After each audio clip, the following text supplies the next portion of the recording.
Hi everyone, this is Alan Rosinski of Metro Manhattan Office Space. Should you trust a virtual tour? If you see a space or a property online, can you make a decision based on what you're seeing? Now, I heard a recent story of a buyer in California who purchased a $1 million condominium. He's actually in contract for it, sight unseen. He wanted a property in New York City. Got a bit of a discount because of Corona, because he couldn't make it out here, and he decided to move forward. Is this a safe thing to do?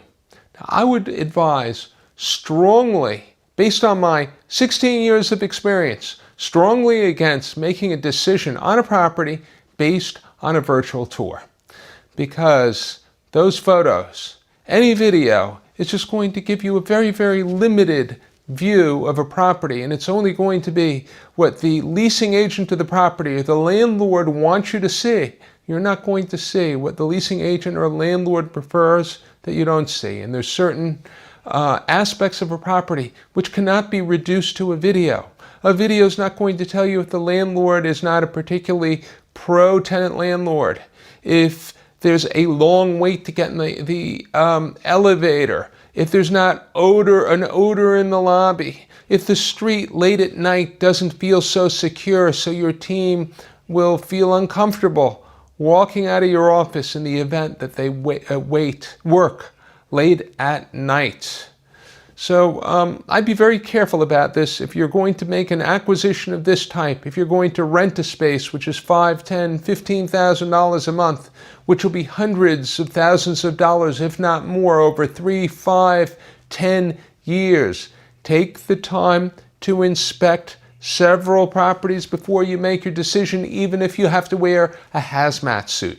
The way to proceed is to take some time with your broker and really have a discussion of all elements of your requirement, what's important to your company from an architectural point of view, in terms of building amenities, in terms of neighborhood, economics, any aspects of the lease, and your broker will search for potential listings based on your very, very specific parameters, and then go out with your broker to view these spaces. Now, hopefully the lockdown order in New York City is going to be over in a month or so you'll be able to go out there.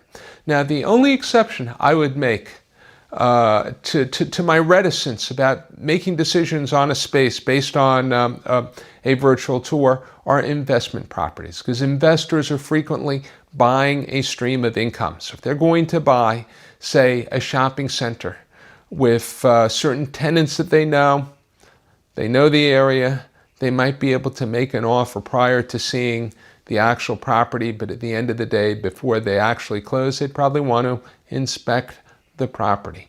The only other exception I would make is an apartment rental for a short period of time, say a year or so. You're not going to get hurt that badly, but I would try to view it first.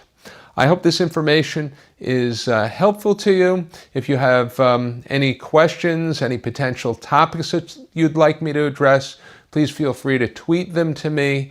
My Twitter handle is at Metro Manhattan. Of course, feel free to subscribe to my YouTube channel. Have a nice day, and until the next time, this is Alan Rosinski of Metro Manhattan Office Space.